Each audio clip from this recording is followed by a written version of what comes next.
Senhor presidente, colegas vereadores, senhoras e senhores aqui presentes, demais telespectadores pela TV Câmara, canal 16, quero agradecer a presença do Johnny Andrioli, da Adriane, nossa líder comunitária, ao Veni, presidente do bairro Ípica, agradecer a presença dos meus colaboradores, o Edgar, o Mandioca, o Índio Omar, conhecido por Índio, e o Clóvis, que se encontra aqui, e também temos a Ângela, que está despachando o nosso gabinete.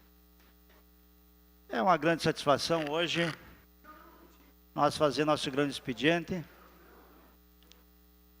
que nós temos 30 minutos para indagar alguns assuntos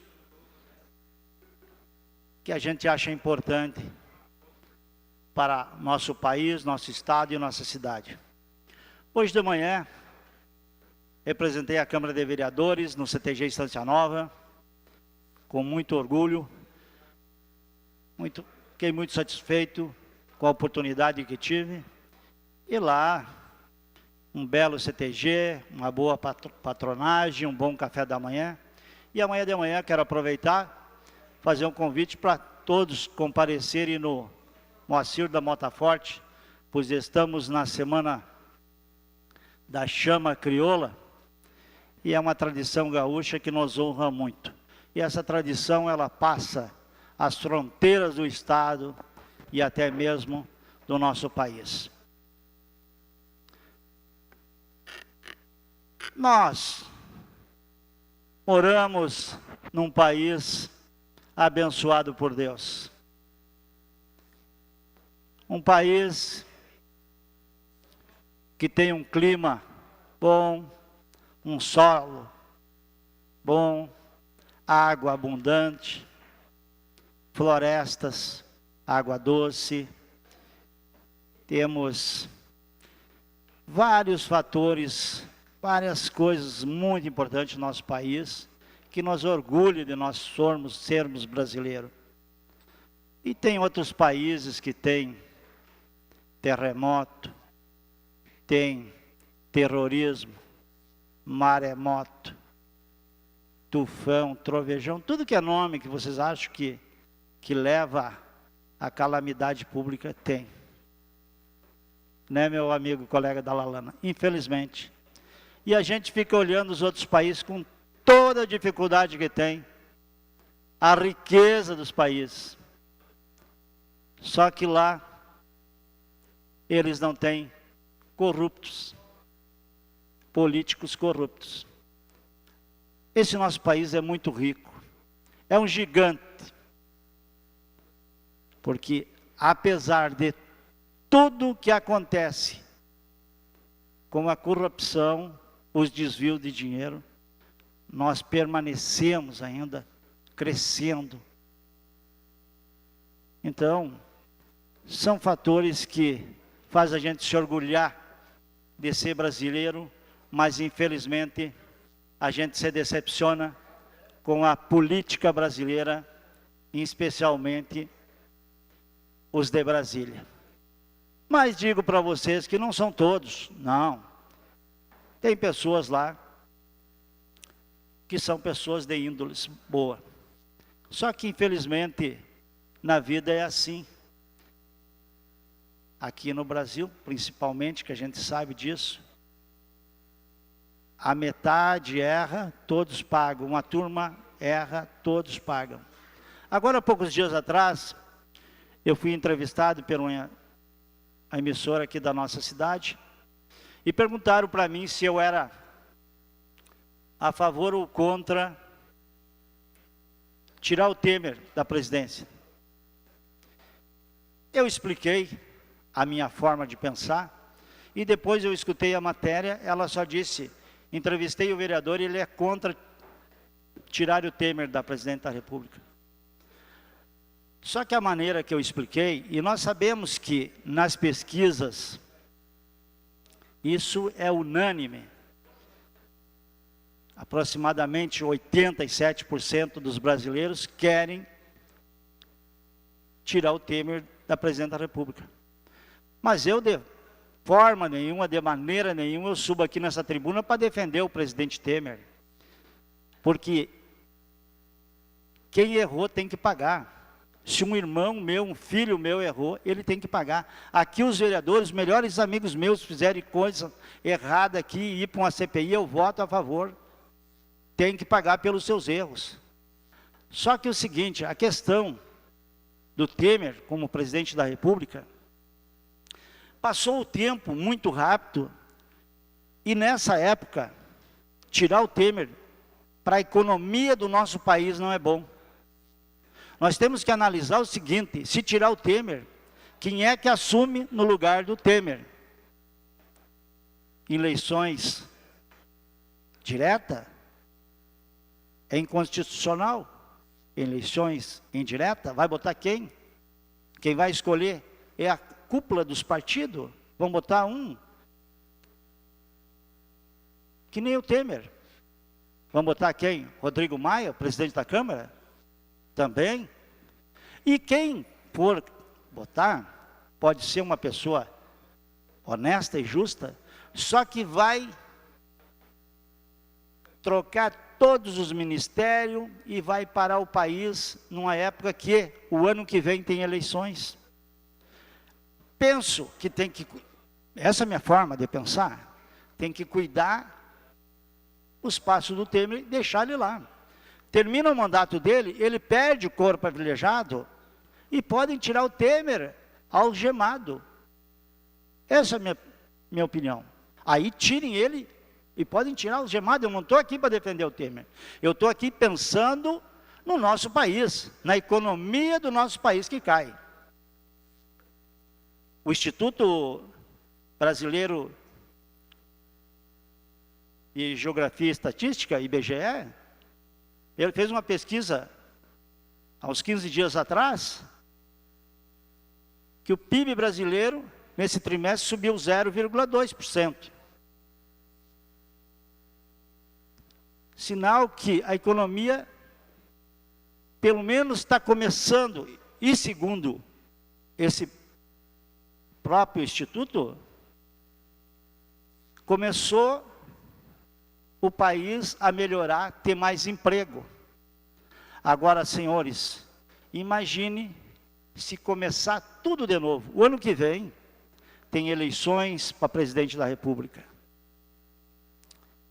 Aí nós temos que analisar muito bem. E digo para os senhores, independente de partido político e ideologias partidárias, o que nosso país precisa, o que nós eleitores precisamos, é de encontrar uma pessoa honesta. E também senadores e deputados honestos. Porque só ser honesto já basta para o nosso país crescer. O ex-presidente Lula agora começou a cair a máscara. Começaram os companheiros a saltar da barca. Isso aí vai dar muito pano para manga. Hoje, ele está, eu acho, nessa hora está junto com o Sérgio Moro lá, explicando a situação dele. Esse período que o Lula governou nosso país,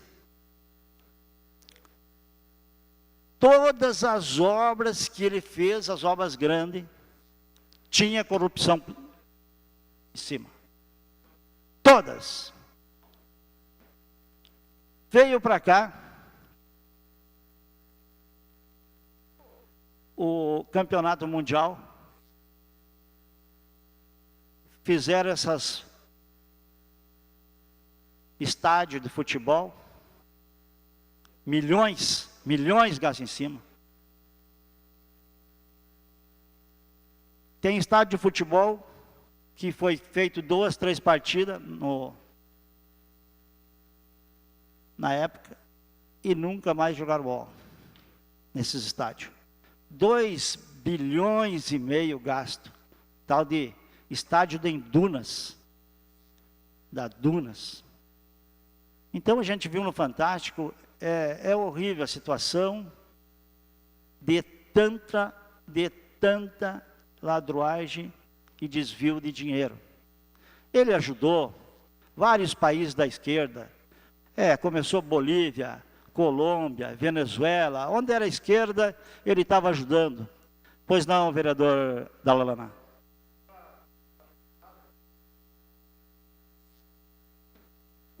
Padre Wilson está aqui. Padre Wilson, que era o operador aqui desse microfone que não funciona.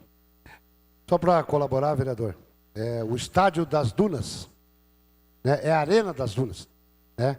E as dunas é aquela fruta que dá lá no Nordeste, no deserto, que tem uns espinhos.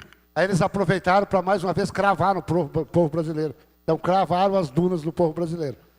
Mas, se Vossa Excelência ficar nominando aí, nome por nome, de todas as falcatruas que aconteceu nesse país nos últimos 20 anos, vai passar o resto da tua vida falando, né? Porque, na verdade, como Vossa Excelência frisou agora há pouco, se pegar aqueles que explodiram lá, as torres gêmeas lá, me socorra aqui, vereador Matheus, lá nos Estados Unidos, se largasse dentro do Congresso Nacional, iam virar herói brasileiro.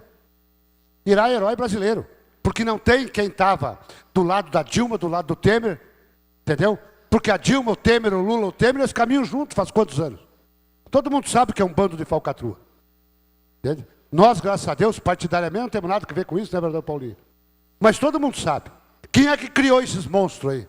Quem criou esses monstros aí foi desde o tempo do Ulisses Guimarães que começou a criar essa gente toda. Isso é uma milícia organizada e que hoje nós vivemos aqui, no nosso país, a cada dia que passa não tem nada que se mexa. Nós endeusava tanto brincando aqui nessa casa nos mandatos passados, mandato anterior, meu Deus, quando cuidado com o japonês, né, o japonês da Federal, aquele que aparecia prendendo todo aquele colarinho branco lá. Não prenderam o japonês também? Então, quer dizer, virou um círculo vicioso nesse país, onde a impunidade, aquilo que a gente sempre fala, e Vossa Excelência concorda comigo, que se não mudar as leis nesse país, nada vai endireitar. Nada vai endireitar. Hoje o prefeito de Gravataí falou, não tem pouca polícia em Gravataí, tem excesso de bandido. E no Brasil pode contratar 10 milhões de policial que não vai acabar o crime, porque as leis protegem os bandidos. Os países que as leis são rígidas, eles estão desmanchando as cadeias, como na Holanda, e estão fazendo escola, estão fazendo ponto turístico, porque não tem a quem prender. Obrigado e parabéns pelo assunto. Obrigado, Dalalana.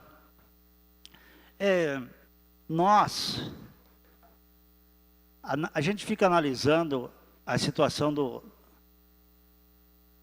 desse nosso país, e a gente fica pensando o seguinte, até quero deixar uma pergunta em aberto aqui. Você que está nos vendo aí, nos assistindo, colegas vereadores, já se imaginaram sendo o presidente do Brasil? Com certeza que já. Quanta coisa a gente mudaria, seria diferente. Os presídios, por exemplo, fazer colônia penal, pagar a faculdade da medicina, para as pessoas depois se formar e pagar em trabalho. A gente vai visitar esses hospitais e a gente sai de lá triste, muito triste, porque a gente sabe de milhões e milhões e milhões que é desviado, e a gente vê tantas pessoas sofrendo, pessoas em corredores de ônibus, de hospitais, esperando um leito, pessoas esperando uma consulta, esperando um remédio. Enquanto isso, tem que contratar vários funcionários e várias máquinas para contar dinheiro escondido em apartamento. Sinceramente, senhoras e senhores, tem que existir um homem, tem que existir alguém um dia de chegar lá e dar um basta. Meu colega Paulo Neck, lhe passo a parte. Obrigado, vereador. Quero te dar os parabéns, vereador Eloy. Para falar hoje sobre esse assunto é temerário, né?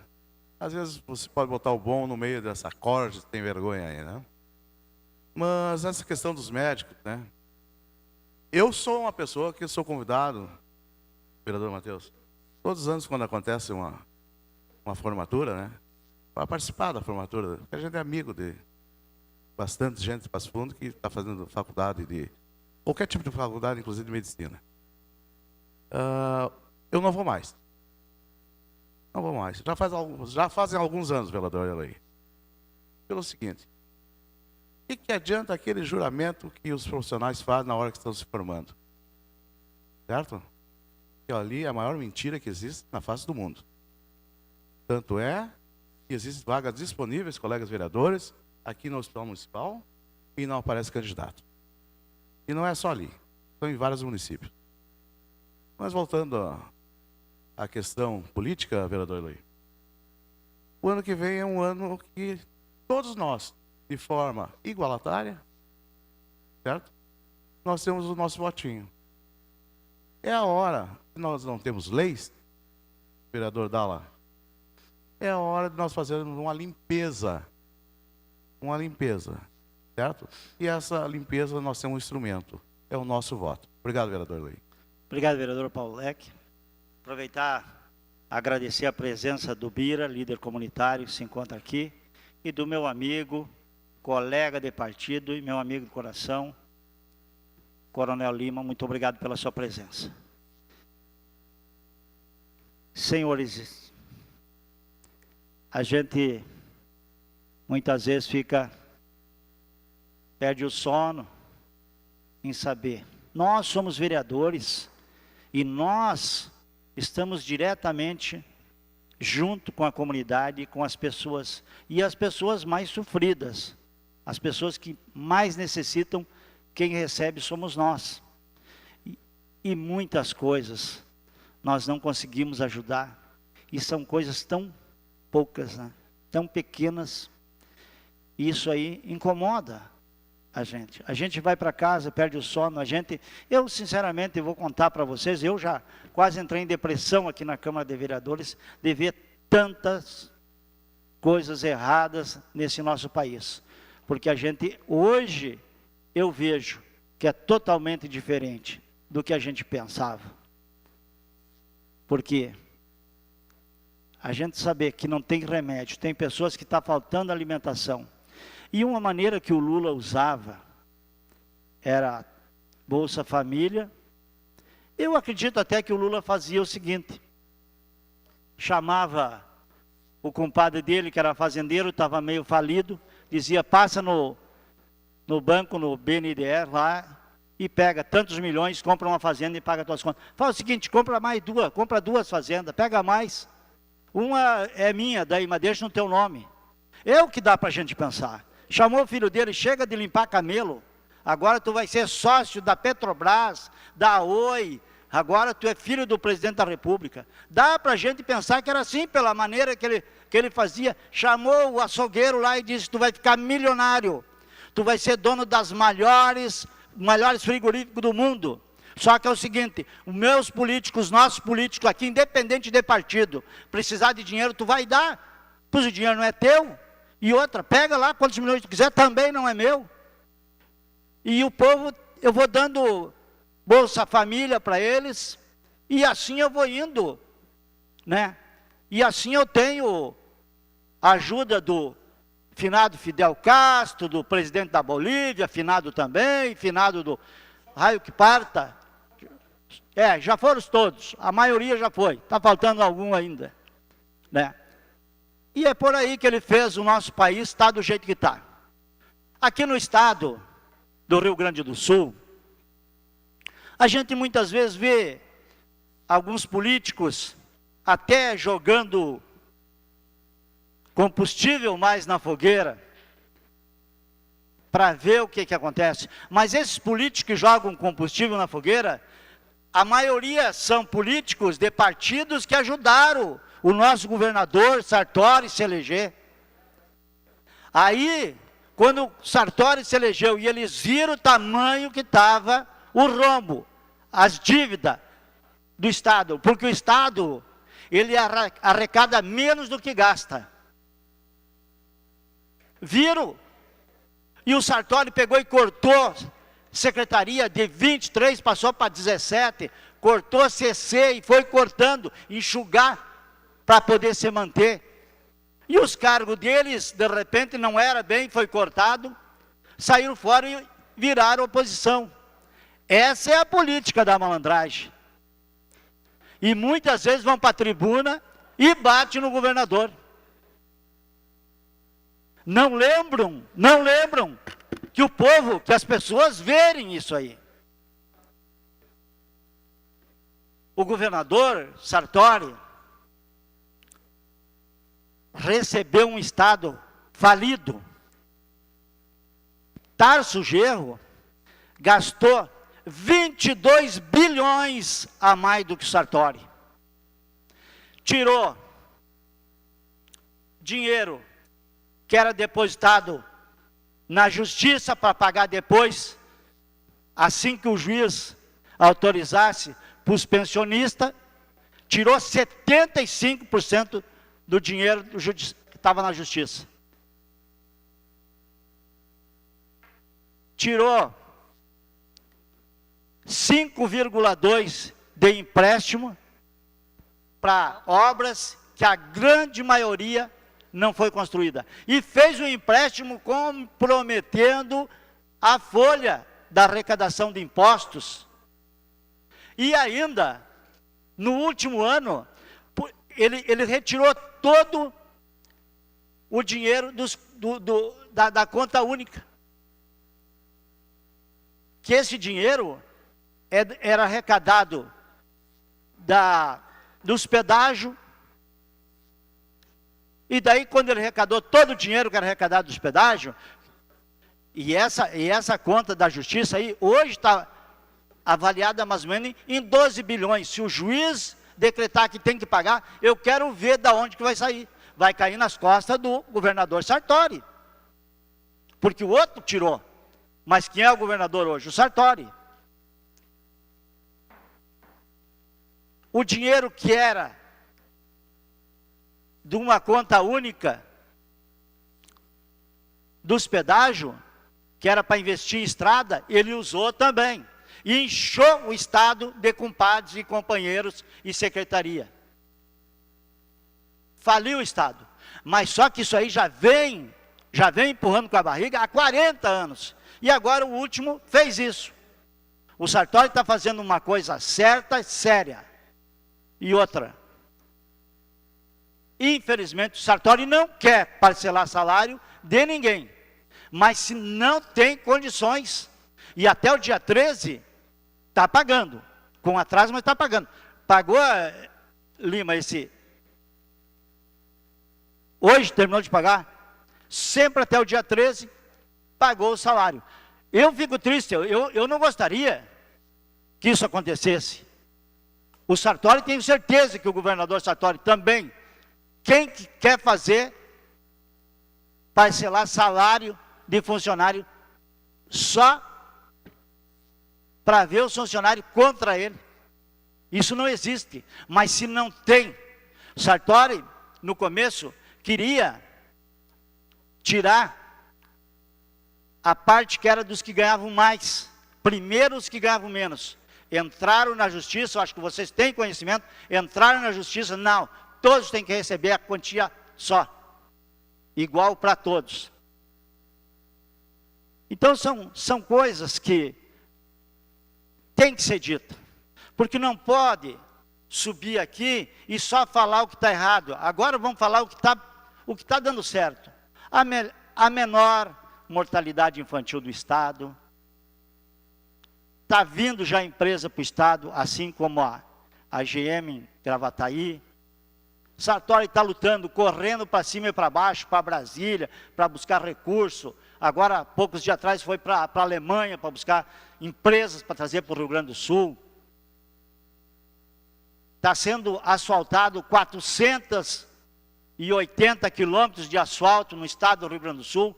Nós temos conhecimento disso, porque se nós sair de Passo Fundo para ir aqui para essas cidades vizinhas, nós já vemos as grandes melhorias que estão sendo feitas, com muito pouco recurso, porque 75% da arrecadação é para a folha de pagamento. O que sobra para investir? Portanto, quero falar para vocês aqui de Passo Fundo. Passo Fundo é a nossa cidade, a cidade que nós amamos, que nós moramos. E nós, o ano que vem, nós precisamos ter um deputado federal de Passo Fundo. Nós sabemos que um deputado federal ele tem 15 milhões para ele direcionar esse dinheiro para projetos, para cidades que ele quiser. E nós temos a pessoa certa, que não é do meu partido, infelizmente não é do meu partido. Eu não queria ser do partido dele, mas eu gostaria que ele fosse do meu partido. Temos a pessoa certa, basta botar o nome, tenho certeza que é o nome mais forte que nós temos em Passo Fundo, e pelo amor que ele tem por Passo Fundo, acredito que ele deveria botar o nome dele à disposição. Porque vocês imaginem, cidades menores que Passo Fundo têm representante em Brasília, nós não temos. Infelizmente, se nós começar a nos separar, cada partido botar um, não vai ninguém. Mas essa pessoa, se ela botar o nome dela, eu praticamente dou minha mão à palmatória, se não se eleger deputado federal. Eu ando nas comunidades, eu ando nos bairros e sei disso. E outra, se ele botar o nome, vai ficar bem representado em Passo Fundo pela Câmara de Vereadores, pela Prefeitura também, como prefeito sucessor dele. Então, nós precisamos de encorajá-lo e ele disputar essa eleição, porque nós precisamos de alguém representando Passo Fundo em Brasília. Quase que eu disse que era o Rude, meu colega vereador, que é um grande homem também. Mas a pessoa que eu falo, vocês sabem que se chama Luciano Azevedo. Luciano Azevedo tem 80% de aprovação na cidade. E as pessoas sabendo disso, da necessidade que nós precisamos para trazer recurso para cá, eu acredito que vai dar mais de 80% a aprovação dele. Pois não, meu amigo, colega Rude? Obrigado, vereador Oli, quero parabenizar por seu grande expediente. Essas falas que o senhor está falando, pode ter certeza que o governador tem feito por o nosso Rio Grande do Sul, mas venho aqui dizer que o senhor tem uma ótima liderança dentro do PMDB, o senhor e o seu colega Paulo Neck, mas tem que lhe dizer para o senhor também que eu também sou candidato a deputado federal, né? Então o senhor tem que lembrar de mim aí quando o senhor for para as comunidades. Obrigado, vereador Luiz.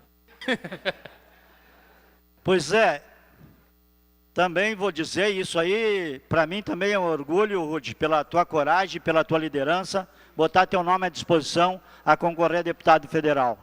Eu falei aqui no nome do nosso prefeito, nosso querido prefeito Luciano Azevedo, como eu disse, não sou do partido dele e eu não tenho autorização para falar isso aí, nem do meu partido e nem dele. Ninguém, eu venho aqui, sou um líder, a tribuna eu posso falar. A tribuna aqui é livre, eu falo o que eu penso. Portanto, de repente meu partido pode me chamar atenção, até mesmo o próprio prefeito. Mas eu quero dizer que se o prefeito for candidato, tenho certeza, não vou botar o nome de todos, porque não posso, mas a maioria do PMDB, ele pode contar. Quero aqui dizer que eu sigo trabalhando como vereador dessa cidade, com muito orgulho, e tenho certeza que estou procurando não decepcionar as pessoas que me ajudaram e que votaram em mim. E não decepcionar também meus colegas vereadores e meus colegas partidários, do meu partido, do PMDB. Pois sou do PMDB, levanto a bandeira do PMDB. Não é por causa de Brasília, dessas falcatruas, que eu vou me michar e me esconder e não levantar uma bandeira que eu defendo. Brasília, esperem Luciano Azevedo. Um forte abraço e que Deus abençoe a todos.